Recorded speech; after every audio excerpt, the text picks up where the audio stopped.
नमस्कार प्यारे विद्यार्थी, आप सभी 11वीं क्लास के विद्यार्थी ध्यान दें कि अपना जो सेकंड नंबर का लेसन है राजस्थान की रजत बूंदे। तो राजस्थान की रजत बूंदे यहाँ के जो कृषक हैं, किसान हैं, मजदूर जनता है, जो उनके खून पसीने से जो मतलब मेहनत कश लोग हैं, तो उनके पसीने की बूंदों को, उनके काम को, उनकी प्रसन्नता में ऐसे कहते हैं कि पसीना आ रहा है, पसीने की बूंदे पसीना भर नहीं, तो वो एक छोटी चीज होती है। तो यहाँ पे उनके काम को, उनके कौशल को, उनकी विशेषता को, उनकी महानता को कितना भी कुछ कहे तो उसको ना यहाँ पे जो अनुपम मिश्र जी, देखिए नाम कितना प्यारा है, अनुपम मिश्र। तो अनुपम का मतलब जिसके जैसा कोई दूसरा नहीं हो, या जिससे किसी और की उपमा नहीं जा सकी हो, तो ऐसे भी अनुपम कोई उपमा ना दे सके। तो वही बात है, इतने महान ये लेखक हैं, तो इन्होंने ये कहा है, बताया है कि जो राजस्थान के किसान जनता जो भी है, इनका जो कार्य है वो काफी रिस्की रहता है। तो इनका जो पसीना है वो रजत की बूंदे हैं यहाँ के। और देखो उनको भी कहा, यहाँ पर जो कौशल है, कौशल बहुत सब छोटा है कौशल, लेकिन उसकी महानता देखिए। कौशल का मतलब है कि किसी व्यक्ति में जो हुनर होता है, जो टैलेंट होता है, उसे कौशल कहा जाता है।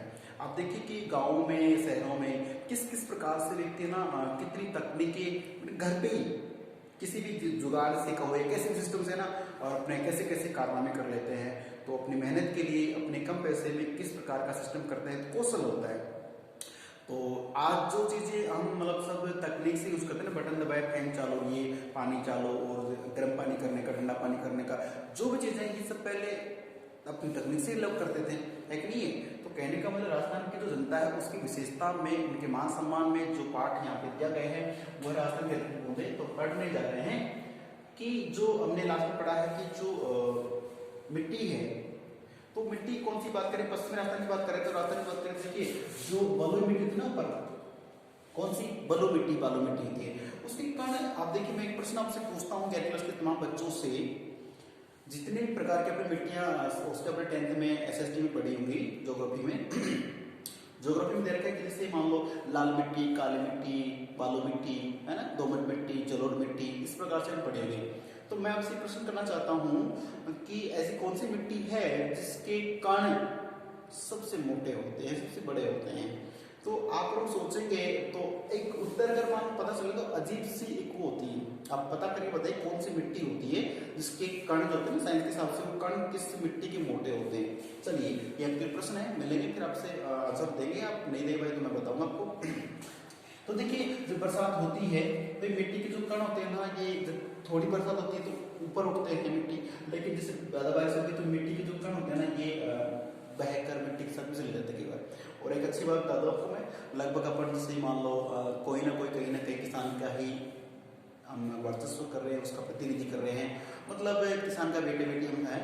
तो ध्यान दीजिए, हमें जानना जरूरी होता है खेती के बारे में, किसान का बेटा बेटी हो या ना हो, प्रकृति और फसल या कृषि को जानना सबके लिए जरूरी है कि उपजाऊपन होता है ना, वो जमीन के ऊपर 1% यानी कि 1 सेंटीमीटर, अब 1 सेंटीमीटर आप कितना मानते हैं, कितना सा होता जो भी है एक्सवाइजेड, तो 1 सेंटीमीटर जो परत होती है ना वो उपजाऊ होती है, बस ये मान के चलिए। बाकी नीचे से मान लो ये जो मिट्टी है, इस मिट्टी में मान लो इतना सा भाग मान रहे हैं, तो उपजाऊपन तो मिट्टी के ऊपरी सतह पे 1 सेंटीमीटर तक ही रहता है। जिससे ना अपने पढ़ा हुआ एक शब्द है तो हुमस, हुमस क्या होता है कि जैसे कचरा वचरा पड़ के मिट्टी में वो दब करके वापस वो गर्मी पैदा करके वो मिट्टी बनती है ना, कचरे से मिट्टी बनती है, वो हुमस कहलाता है। तो वो फसल के इंपॉर्टेंट होता है। ध्यान दीजिए ये जो हुमस होती है वो ही होती है 1% ये मिट्टी होती है ऊपर के सेंटीमीटर, 1 सेंटीमीटर ये मिट्टी ही उपजाऊ होती है। बाकी नीचे की मिट्टी तो क्या होता है, उसमें खनिज लवण होते हैं, पानी या कुछ भी इस तरह से नमी, वो उस पौधे को पोषण देता है। तो बात करें कि ये जो 1% मिट्टी, जो 1 सेंटीमीटर मिट्टी होता है, ये कई बार क्या होता है, आंधी से ये उड़ जाती है, बिल्कुल साफ हो गई मान लीजिए है, या बरसात से पिघल के कहीं चली जाती है, तो मिट्टी का उपजाऊपन चला जाता है। उसके बाद बचता क्या वहाँ पे, वो नॉर्मल जमीन, उसमें फिर ना हमें कुछ कंपोस्ट खाद, उर्वरक खाद डालने पड़ते ताकि फसल होती है। तो बात कर रहे थे मिट्टी की। अब मिट्टी देखिए जब पानी गिरता है तो मिट्टी के कौन कौन से रोग बनते हैं, और मिट्टी का एक स्थान से दूसरे स्थान पर चले जाना क्या कहलाता है, ये भी आपके लिए एसएसटी में आया होगा, ठीक है ना। अपर्दन कहलाता है या फिर प्रक्षालन कहलाता है या कुछ और होता है, ये सब आप बताइए मुझे। चलिए तो काली मिट्टी, काली मिट्टी बनती नहीं, बनाई जाती है। जैसे मान लो जैसे मान लीजिए जमीन कट पड़ा था, यहाँ पे जमीन थोड़ी सी ऐसी थी, यहाँ पानी गिरने लगा, ये पानी भरा और कुछ दिनों बाद ये पानी धीरे धीरे सूख गया है। पानी सूख गया है, यहाँ जो मिट्टी इकट्ठी होगी ना, वो एक जोहड़ परसेंटेज ये मैं आपके लिए शेखावाटी प्रदेश में कच्ची मिट्टी की जो मिट्टी तो कच्ची, लेकिन जो कच्चा कुआं बन जाता है उसे जोहड़ कहा जाता है। तो इस मिट्टी का ना रूप काला काला हो जाता है, उसे काप मिट्टी या काली मिट्टी कहा जाता है। इसमें गेहूं, चावल, कपास जो भी सारे फसल अच्छी होती है। जहाँ पे काली मिट्टी है ना, अच्छी फसल होती है। जैसे हमारे एक राज्य है मध्य प्रदेश, तो मध्य प्रदेश राज्य है ना, इसकी मिट्टी बहुत है ना मोड़ की तरह काली, मान के चलिए। यही वजह है कि वहाँ पे संतरे की खेती बड़ी शानदार होती है। ठीक है, भोपाल में देखना आप कब जाके, बहुत अच्छा सिस्टम है। तो देखिए काली मिट्टी है, दोमट मिट्टी है। दोमट मिट्टी क्या है कि जिसकी नदियों द्वारा तलछट मिट्टी होती है, जलोढ़ मिट्टी होती है, उन्हीं का ग्रुप है दोमट मिट्टी। दोमट मिट्टी बड़ी शानदार होती है फसल के लिए। फिर बात करें कि जो देखिए ये दो मिट्टी आ गई है, तो गुजरात, महाराष्ट्र और एक होता है मध्य प्रदेश से। तो जो ये तीनों स्टेट्स की बात करें तो यहाँ पे इस प्रकार की मिट्टी का होना एक आवश्यक है, यानी कि बन जाता है माहौल बरसात से, और बिहार में इसमें आया है। ठीक है, तो आदि राज्यों में है।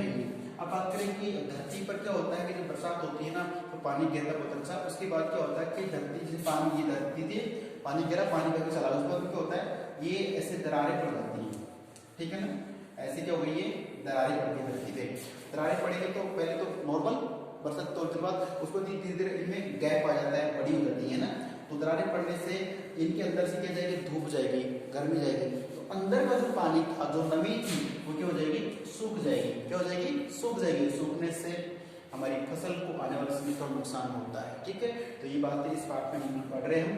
तो काफी ज्योग्राफी भी इसमें है, हिस्ट्री भी इसमें है, तो जानने की।